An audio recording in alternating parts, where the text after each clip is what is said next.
O governo Trump volta a criticar Brasil por PIX, regulação das redes e taxa de importação. Então, o Escritório de Representação de Comércio dos Estados Unidos, é um órgão do governo, fez lá um relatório, lá atrás, no início das tarifas, falando sobre essa questão do PIX. Que o PIX era concorrência desleal contra as empresas norte-americanas. Que empresas? Visa, Mastercard, WhatsApp, essas empresas que queriam implantar métodos de pagamento aqui no Brasil e que iam ficar com um pedacinho, uma comissão de cada transação. Iam ganhar muito dinheiro nisso. Só que o Pix é de graça, né? E aí os Estados Unidos não gostaram nada disso porque isso não dá lucro para as empresas norte-americanas operadoras de cartão de crédito e de meios de pagamento. Então eles ficaram assim, pistolinha da vida com o Brasil também por causa do Pix. Agora, mais recentemente, o escritório lançou um outro relatório e nesse outro relatório eles voltam a falar dessa questão do PIX, né? Eles consideram que é concorrência desleal, que vai prejudicar as empresas americanas, aquela história toda que a gente já conhece. Enfim, o Lula foi para cima. Lula rebate críticas dos Estados Unidos e diz que ninguém vai nos fazer mudar o PIX. O Lula estava hoje fazendo uma entrega lá em Salvador de obras do novo PAC. E aí ele, naqueles pronunciamentos que ele sempre faz nas inaugurações, né, ele soltou também o recado para o Donald Trump, importantíssimo. Dá uma olhada que é curto aqui. Os Estados Unidos fez um relatório essa semana sobre o PIX. E ele disse que o PIX distorce o comércio internacional, porque o PIX acho que cria problema para a moeda dele. O que é importante a gente dizer, para quem quiser nos ouvir, o PIX é do Brasil. E ninguém vai fazer a gente mudar o PIX pelo serviço que ele está prestando à sociedade brasileira. O que nós poderemos fazer é aprimorar o PIX para que cada vez mais ele possa atender às necessidades de mulheres e homens desse país. Tá aí então o recado do Lula dizendo que não vai mexer no PIX, não, muito pelo contrário, vai fortalecer o PIX, aprimorar o PIX, porque é um sistema de pagamento gratuito que caiu no gosto do povo brasileiro. Mais de 92% dos brasileiros usam o Pix, né?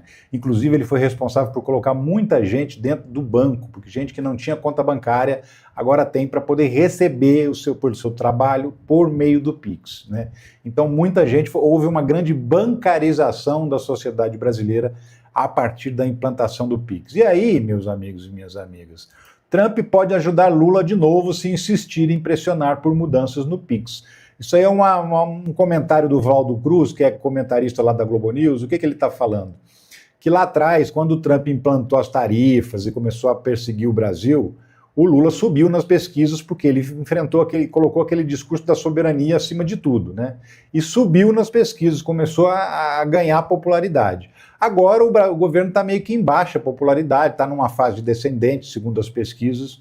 E se o Trump voltar com essa carga de novo, isso pode novamente beneficiar o Lula, porque o Lula vai de novo adotar esse discurso da soberania brasileira, né, que está sendo atacada a nossa soberania. Então, nesse caso, Lula tende a ganhar se o Trump ficar insistindo em atacar coisas que são populares no Brasil, principalmente o nosso Pix.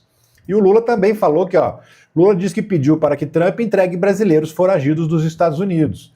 O Trump falou que tinha que trabalhar contra o crime organizado, que tinha que ter uma parceria entre Brasil e Estados Unidos. O Lula falou, pô, tô dentro.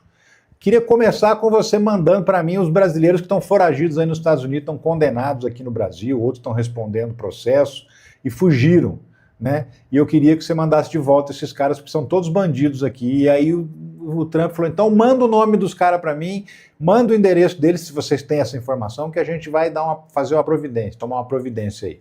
Beleza, o governo brasileiro mandou esses nomes, entre eles o nome do dono da Refit, que é uma refinaria que foi fechada pela Receita Federal por fraude na importação de combustíveis, é o maior sonegador de impostos do Brasil, o maior de todos, e está lá foragido nos Estados Unidos, fugindo das investigações. Então, o Lula já falou, o primeiro é esse, né? Mas tem uma galera, tem o Alexandre Ramagem, tem o Alan dos Santos, tem uma galera que está nessa, foragido para os Estados Unidos, e a gente queria de volta. Quero ver se o Trump vai dar a resposta que a gente quer ouvir, né? Que é, tá bom, vou mandar de volta esses caras. Eu duvido muito, principalmente por conta da ideologia política, é tudo gente de extrema-direita. Eu acredito que o Trump tende a proteger essas pessoas em território norte-americano. E aí o Lula, continuando a falar dele, o governo Lula decide enviar ao Congresso projeto para acabar com a escala 6x1. Tem lá a proposta de emenda à Constituição, que está sendo analisada, que é uma proposta que demora, o trâmite é mais longo, tem que passar pelas comissões, é bem mais complicado, né? E o governo Lula resolveu mandar um projeto de lei com urgência constitucional. O que é isso? É um projeto de lei que tem a obrigação de ser votado em, no máximo, 45 dias. Se ele não for votado em 45 dias, ele tranca a pauta do Congresso, não tem como votar nada enquanto não votar esse projeto de lei. Então, para andar mais rápido, porque o Lula quer que aprove isso antes da eleição ainda, para correr o trâmite mais rápido, ele está propondo, então, mandar um projeto de lei com urgência constitucional para substituir essa proposta de emenda à Constituição. E também tem um outro projeto de lei que foi apensado, foi juntado a essa PEC. Então ele substituiria esses dois e entraria como uma iniciativa do governo. O Hugo Mota já falou que está com pressa de aprovar. Porém, uma proposta de emenda à Constituição, como eu falei, é demorada. Tem um rito de várias sessões que tem que ser obedecido, tem que aguardar não sei quantas sessões para passar para o próximo passo. Tem que ir para a Comissão de Constituição e Justiça, depois tem que criar uma comissão especial só para essa proposta de emenda à Constituição. E aí essa comissão especial tem mais não sei quantas sessões para analisar. Só depois isso vai para o plenário, isso na Câmara, depois vai para o Senado, começa tudo de novo. Comissão de Constituição e Justiça, comissão especial, votação no plenário, vai saber quando vão votar, de fato, o fim da escala 6x1. Então, com esse projeto, o Lula bota uma trava e fala, vai ter que votar no primeiro semestre, porque tem urgência constitucional. Muito esperto, tem gente do Congresso Nacional que não está gostando muito dessa história, e não está gostando por quê? Porque tira o protagonismo da Câmara, e eles não querem perder o protagonismo nessa história. Por quê? Porque é um assunto popular, né? Enfim, vamos lá. Ricardo, seu trabalho é fundamental, parabéns a Dulce Conceição de Araújo. Obrigado, Dulce, pela sua contribuição, obrigado pelo seu recado, obrigado pelo seu carinho. Eu fico muito feliz com o carinho de todos vocês por mim, viu? Eu fico lisonjeado cada vez que eu recebo um elogio aqui de vocês e me enche de orgulho e de satisfação. Vamos seguir. PM do Distrito Federal pede que Moraes amplie a área de restrição de voos de drones perto da casa de Bolsonaro. O que acontece? O Xandão tinha determinado que só pode chegar até 100 metros de distância da casa do Jair Bolsonaro. Se um drone voar a menos de 100 metros de distância, é para a polícia abater, para derrubar o drone, não quer nem saber, e prender o responsável, o cara que estiver pilotando ali.